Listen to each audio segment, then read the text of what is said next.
કહેવાય છે કે ભાતીજી મહારાજને જ્યારે અગ્નિદાન દેવાયો ત્યારે તેમને તેમના ભાઈ હતીજીના દેહમાં પ્રવેશ કર્યા અને કહેલું કે જેને સાપ કડે તે બધા મારી માનતા રાખી મને યાદ કરે, જો બનવાકાર નહીં હોય તો સર્પદંશ ઉતરી જશે.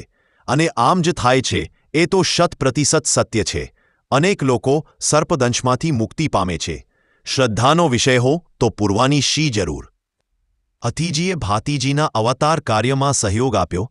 તેમને પણ દેવતાઈ અંશ માનતા, તેમના દર્શન માટે આતુર બનતા આજે હતીજીની પણ પૂજા થાય છે. આજે ગામે ગામ ભાતીજીના મંદિરો દેરીઓ આવેલ છે. ભક્તિભાવપૂર્વક ભાતીજી હતીજીને શીશ નમાવે છે.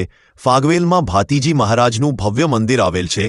અહીં ભાતીજીના પ્રાગટ્ય દિવસે એટલે કે બેસતા વર્ષને દિવસે મેળો ભરાય છે. ભાતીજીના દર્શન તથા માનવ મહારામણ ઉમટે છે.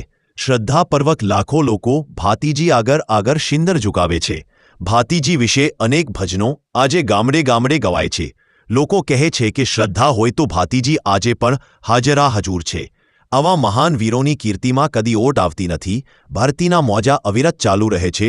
ધન્ય છે અકલાબાને જેમની કુખે આવા નરવીરે જન્મ લીધા. જનની જન તો ભક્ત જન કા દાતા કા શૂળ નહીં તોરેંજે વાજણી.